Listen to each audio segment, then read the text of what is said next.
Welcome to We Connect, and thank you so much for joining us on this program.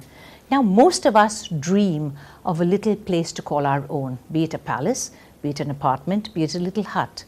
And all of us, every single one of us, wants to have something that is our very own. Indiaproperty.com is India's most visited rental portal website in our country. And to this end, we've invited Mr. Ganesh Vasudevan here onto our show. Now, he is the Vice President and the business head of Indiaproperty.com, and he's going to tell us what this real estate market is all about and to make some sense of what's happening. Thank you so much, sir, for joining us on this program. Thank you, Jennifer. Now, I was reading that you have something like 600,000 properties for people to look at on your portal. Is this a fact? So many? Yeah, it's a little more than that, in fact. Really? Right. How many? So it's about 625,000 Wow. now. We kind of keep adding properties on a daily basis. It's in fact updated real time by sellers and agents. They have independent access to the site. So even as we keep speaking, properties are getting added. Really? These are various categories of properties. You have residential, you have commercial, and within residential you have apartments, independent houses, villas, plots, then resale apartments, builder floors. So there are several categories that get listed, which all adds up to this big number. Right. Would you say that over the years now people are actually, obviously they are visiting a portal like yours to make things happen for themselves in terms of real estate? Yeah, see, actually the way real estate business on the online space has evolved has been, say about six years back, there were hardly any real estate portals, so to say. Each builder had his own website. Right. And internet traffic, internet penetration in India was far from any satisfactory number, because there were several technological cost-based challenges that kind of hindered the growth of the online user space. But what has happened in the last 4 or 5 years is that there are several things which fell in place. The technology infrastructure has improved a lot. Connectivity costs have come down. Devices through which you access the internet you have multiple choices now. Right. 5 years back, you just had to use your home computer or your office desktop computer to access the net. But today you have a tablet, you can access it via a mobile phone, you can access it through a regular desktop, you can access it through TV, through DTH. There are several such touch points which are available for consumers. So what has resulted is that there are a lot of people who are now online, searching for a lot of products, not just real estate alone, yes, right? Which is kind of reflecting in the growth in the e-commerce that we've seen. Right, but may I ask, in terms of something like real estate, would they use something like your portal to just find out what is available on the market, or for resale or for a plot or whatever it is, and then sort of go further? How does it actually work? Yeah, the primary purpose, if you trace the evolution of this business, in 2006, it was provision of information. Right? We had very basic information, similar to what you would get in the newspaper classifieds, where there's a 1 or 2 line terse message which says Yes. this is available and contact this number. That's how it started. Yes. But with advancement in internet technology and web technologies, we found that we could package a lot of information with rich content and deliver it quickly through the internet. And therefore, if you see over the last 3 years, there has been a lot of evolution of the quality of information that's available online. Right. So what started as just finding the seller's contact details has now actually evolved into researching. Right? You can query for a particular property based on all the parameters that would have in your mind, be it budget, be it the area that you're looking for in terms of square feet, number of bedrooms you want, the locality that you're looking for. It need not be in your city, you could be in some other city. You can do all of this online, make a broad list, then further shortlist it down, compare it with other options available in the market, Right. and then get in touch. So internet and real estate portals are the first point of information gathering today. Right, but I need to ask you, will you be able to help somebody if they need to find out whether a property is actually already committed to somebody, or there's an encumbrance on a on a particular property? Do you actually assist in that area as well? Yes, we do.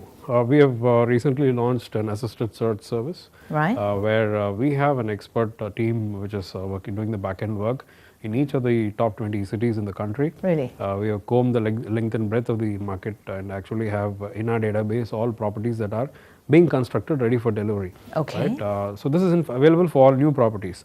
But I wouldn't say so for resale properties, right? For resale properties, it is a case-to-case study that we do at a consumer's request, and that is made available. So you would be actually able to safeguard a prospective buyer, really? I wouldn't say we will be able to safeguard. We will be able to give you the information that is required for you to take an informed decision. It always is the buyer beware, right?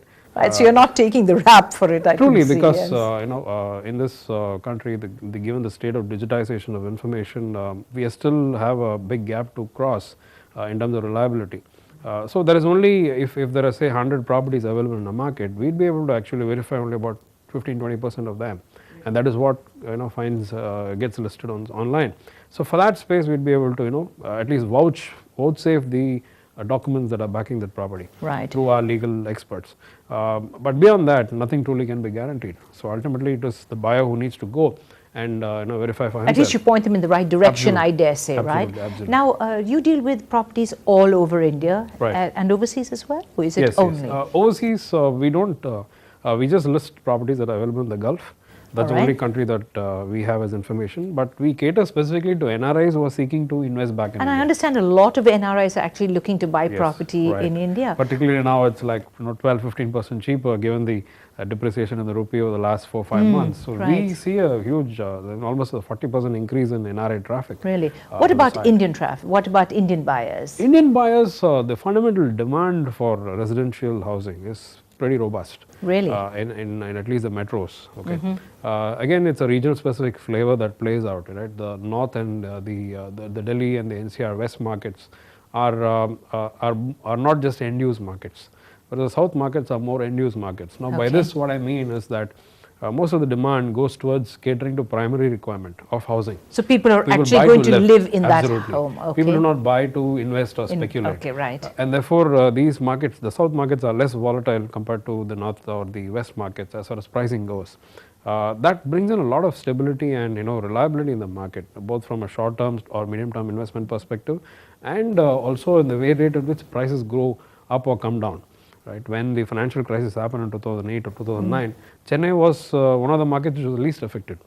We didn't see a huge upswing in prices when the boom happened. We didn't see a huge drop in prices. Really? When the crash It was happened remained either. static? It didn't remain static. It went up a little and it came down a little. Oh, really? If you were to relatively compare that to say Delhi or Mumbai, the delta was very big. Really? Right? So if the prices changed by 10-15% either ways here, there it went up by 45-50%. Wow, that's a lot, isn't it? That's big. That's a huge. That's big. So that is what is the strength of the southern markets. The second reason which is why these markets are more stable is that fundamentally economic growth is very strong in the south, driven by the IT, ITES, manufacturing sectors which are growing well. So a lot of people are emigrating or moving into the south cities for employment, and therefore they need housing in the intermittent term, which could be 2 to 3 years for their current living. They may want to go back to their original hometowns, but they need a house. So which creates either a demand for rental space or for demand for purchase itself. Right. But I was saying it when I was introducing the program that all of us, every single human being, if that's the right way to put it, dreams of a little space of your own. Have you seen this trend sort of getting more and more increasing over the period of time that you've been in the real estate? Yes, there are several macro numbers that support this theory. One, the average purchasing age of when someone buys a home.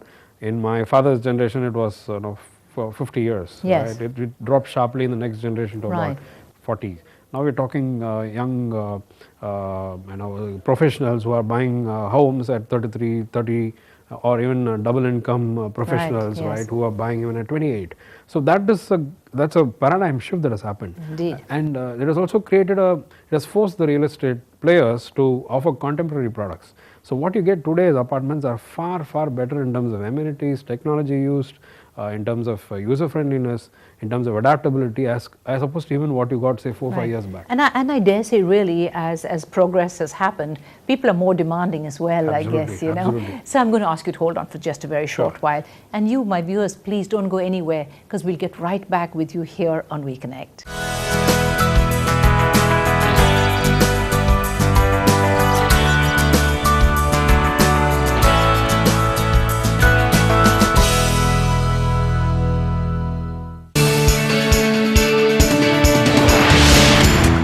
செய்திகளின் அலசல் தமிழகம் முழுவதும் ஒவ்வொரு மாவட்டத்திலிருந்தும் உங்கள் பார்வையில் உங்கள் கருத்துக்கள். Hello தமிழா, திங்கள் முதல் வெள்ளி வரை காலை 8 மணிக்கு உங்கள் NDTV ஹிண்டுவில்.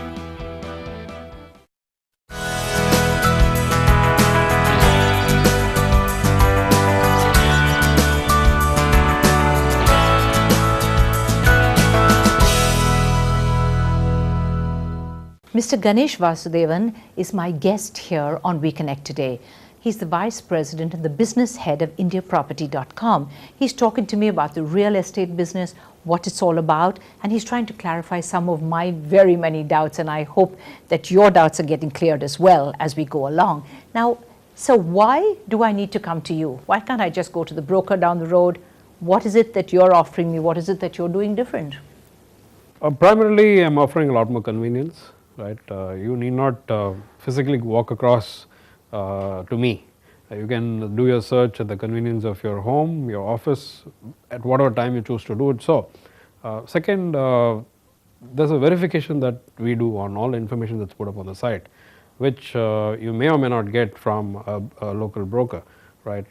So, having said that, I'm not saying that brokers do not try to mislead. They don't. In fact, that's their bread and butter. Therefore, they will go make sure that they go to any end to ensure that your needs are satisfied. What we give is a huge choice, which a broker will not be able to give. A broker typically operates in a given territory, right? In a territory, at best, they work with say 10 or 15 properties.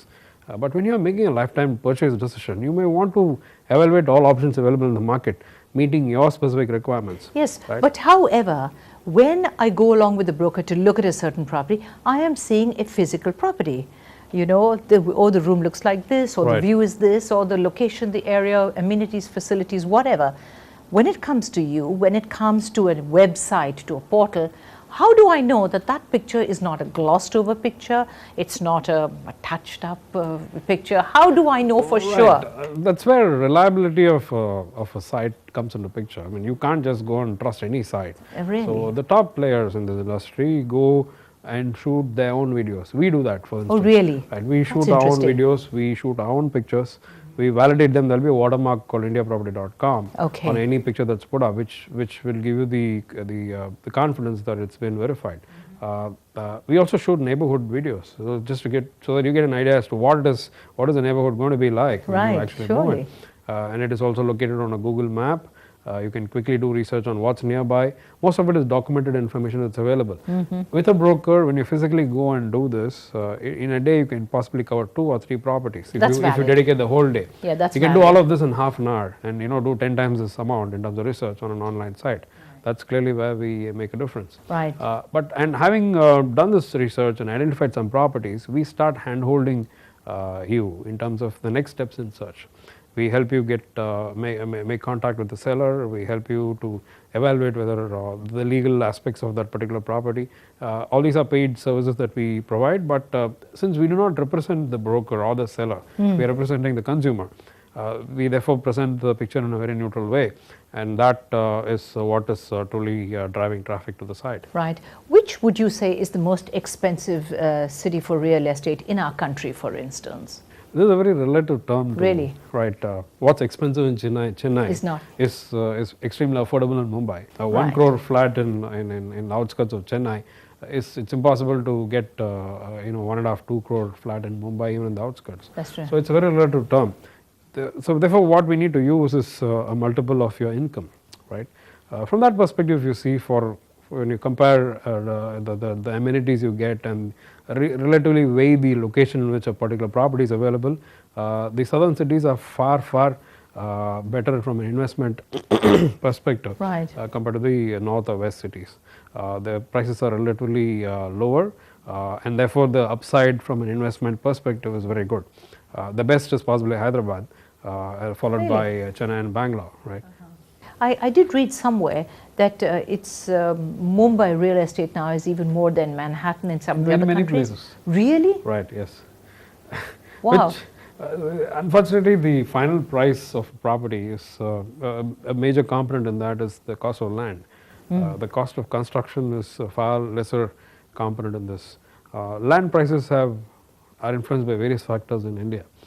There's no true economics which is driving the cost of land, which is one of the reasons why these real estate is very expensive, and particularly in commercial or even in upmarket residential areas in Mumbai. It also reflects the rate at which the economy is growing. There is a huge disparity between supply and where the supply is coming into vis-a-vis where demand is and what kind of demand is present. So these creates inequalities and which drives up prices. Right. To give you an example, the demand for affordable, or by affordable I mean up to a price point of 1 crore, 1 crore apartments in Chennai city within the traditional definition of the old city is very, very high, but you don't have any supply at all, right? And therefore, because land is not available, there are no new flats coming up.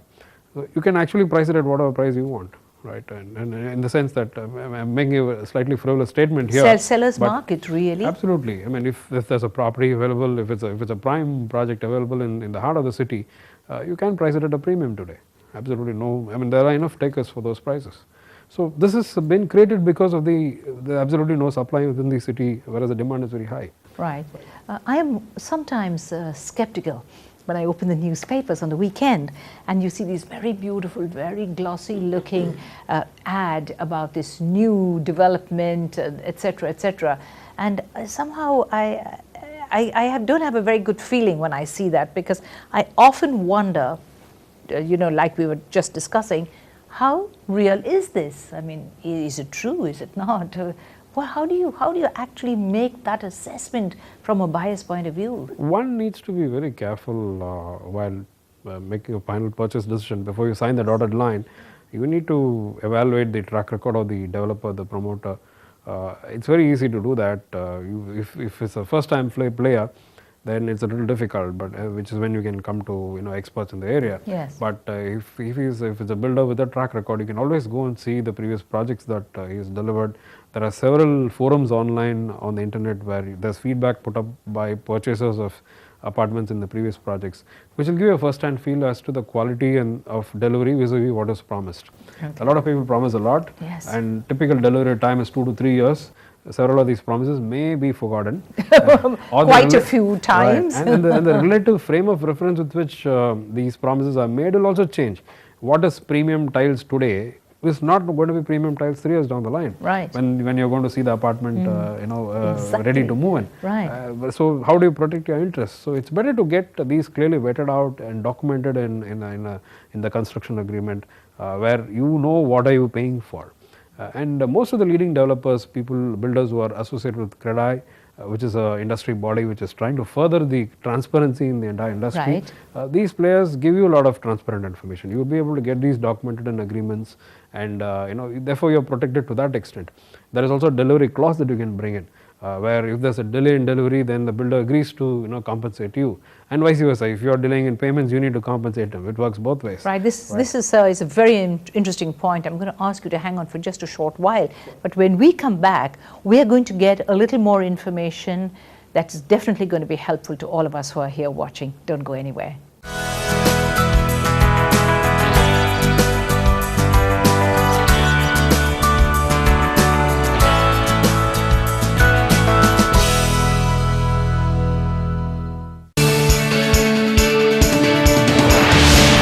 முக்கிய செய்திகளின் அலசல் தமிழகம் முழுவதும் ஒவ்வொரு மாவட்டத்திலிருந்தும் உங்கள் பார்வையில் உங்கள் கருத்துக்கள்.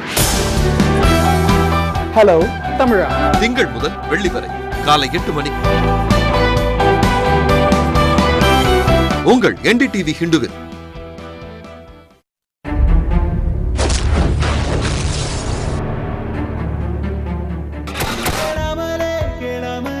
நீ பாட ஆரம்பிச்சல. ஒரு குரல் கேட்குது பெண்ணே உயிர் விடும் முன்னே. சார் வடி அடிச்சு sir.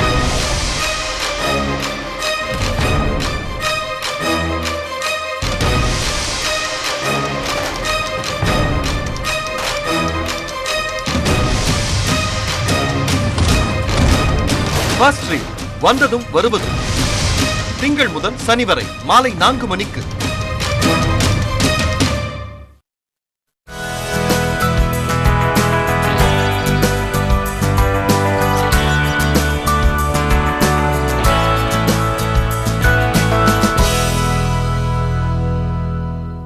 On WeConnect today, we've been talking to Mr. Ganesh Vasudevan, and he is the Vice President of IndiaProperty.com. We're talking to him about real estate, what makes it tick, what it's all about. Now, sir, apart from like a portal, what's the other way I can actually look for a property? Well, the most traditional ways used are you pick up the previous Saturday's papers newspaper, and go yes. through the classifieds, the builders' advertisements, depending on what you're looking for. Rental vis-a-vis buying. Rental means you straight away go into the rental classifieds, get in touch, or go to the local broker and do it. But most of these practices are kind of coming down, and portals are taking over. It's far more convenient to search online. If you don't find an answer immediately, you can always put in your requirement. The portal will do the search for you and get back to you in terms of matches that meet your requirement, help set up meetings, etc. We've gone a step further. We've brought it to your mobile now. Today, it's far easier and convenient to use mobile for searching. So how does that work? We just developed a mobile application which works on augmented reality. What this means is that the phone figures out where you are and then talks back to our servers and understands what you want, because you already keyed in what kind of property you're looking for. But is it easy to use? Absolutely. You just have to switch on your camera phone, you enter what you want, and then point the phone in the direction that interests you. Let's assume you're traveling to work and your office is in, say, Paris, and you live in Ananagar, and you want to shift closer to Paris. Right, so options are Kilpauk or possibly Egmore or whatever. Right.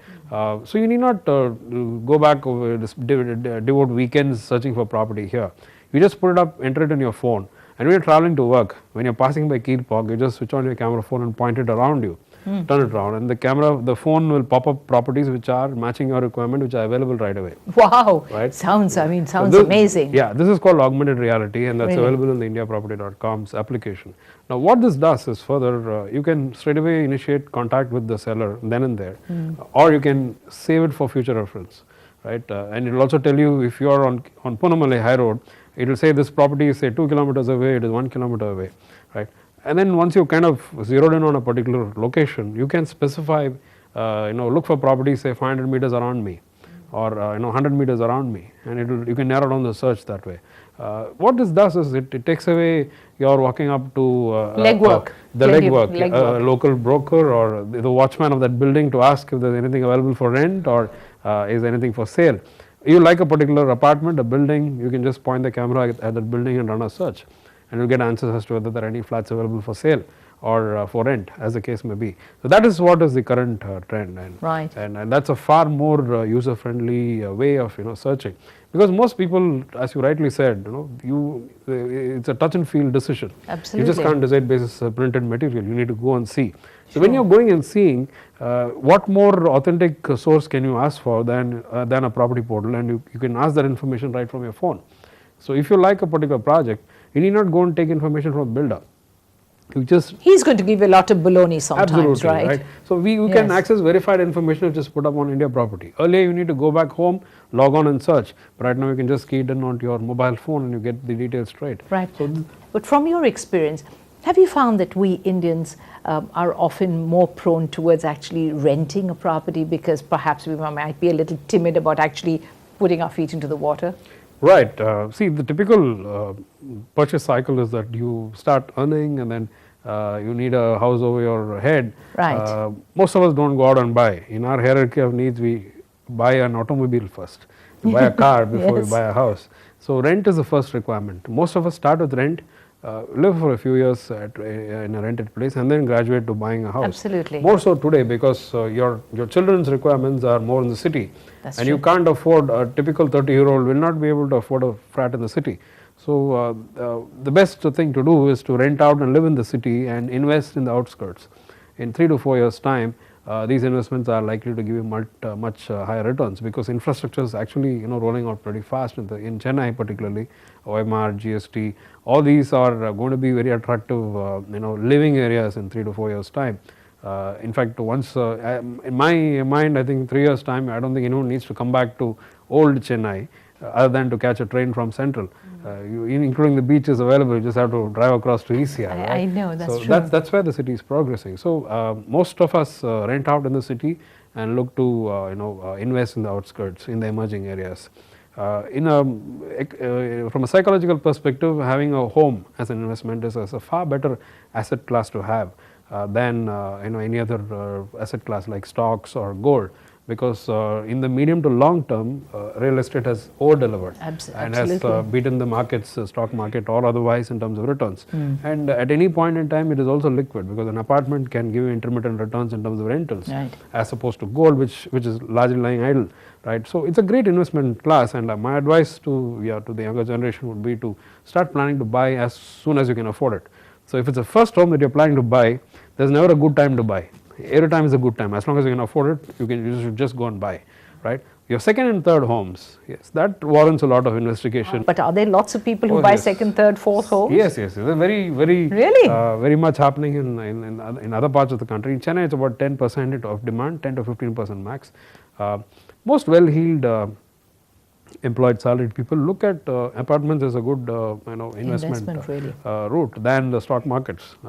Although it is a little illiquid, if you have a fairly medium to long-term planning horizon, real estate is a great investment option. Right. One of the things that also frightens me often is that quite a few things frighten me in terms of the property business, is that there's so many kind of builders who've been sort of reputed and very solid, and then suddenly you find that they're just not there. And that scares me, and I think that would scare anybody who was really looking at putting their money into that. So would you advise somebody to actually buy something that's finished, it's up there, it's up and running, go for that? What's your advice? If it's finished and up and running, it's going to be expensive, right? Okay. As opposed to something which is under construction or at the launch stage. So it depends on your need. If you need some property right away, there's no better option than to look at a ready to move in property. At least you know what you're getting into upfront. But having said that, even if you are getting into an under construction or a pre-construction launch stage investment, the liability of most builders doesn't go beyond the first 2 years of ownership. The structure is clearly expected to last about 20 to 30 years. So there usually would not be any challenges in the structure. There will be challenges in terms of other operational aspects of maintenance or of the kind of promises that have been made as far as amenities, and what are the issues that come up in terms of future maintenance on those amenities. So there it's advisable to go with reputed builders. You have a ready information bank to fall back on. You can actually go and see past projects which are 5-6 years old, and you can see the status of maintenance there, and hear from residents there as to whether the builders lived up to his words, and then take a decision accordingly. Well, lots of very wise advice, but as a final question, I am going to ask you, I know that you're something of a musician, you're sort of part of a local band, a local music group, and you also like to fidget around with gadgets. Yeah. What do you do apart from your real estate work? Well, I love music and movies, so I kind of assembled my first amplifier and speaker when in engineering when I was about 15-18 years back. I still have those speakers with me. Really? So I am a kind of audio nut. So I keep more into retro music and movies. That's my. I also paint and sketch whenever I get the time. Very, very versatile indeed. But I do know, and before I let you go, I'm going to say thank you very much. But I do know that you have a very big property-related event going on in the city. Oh yes. And you've already had I don't know how many thousands of people. Yeah, this is day one, and we have about 8,000 walk-ins already. So by the time it's the weekend, I'm sure there'll be a lot more people there. Yes, yes. I wish you a continued success, and I want to thank you very much, sir, indeed, for coming on our program. Yeah. Well, that's all we have time for here on WeConnect, and thank you very much for joining us on this show. Don't forget that this is a program on which you will always meet people who are fascinating, people who are interesting, and I do believe that there's always a guest here who has a story to tell us. And so until you join me again next week, you take care. Bye for now.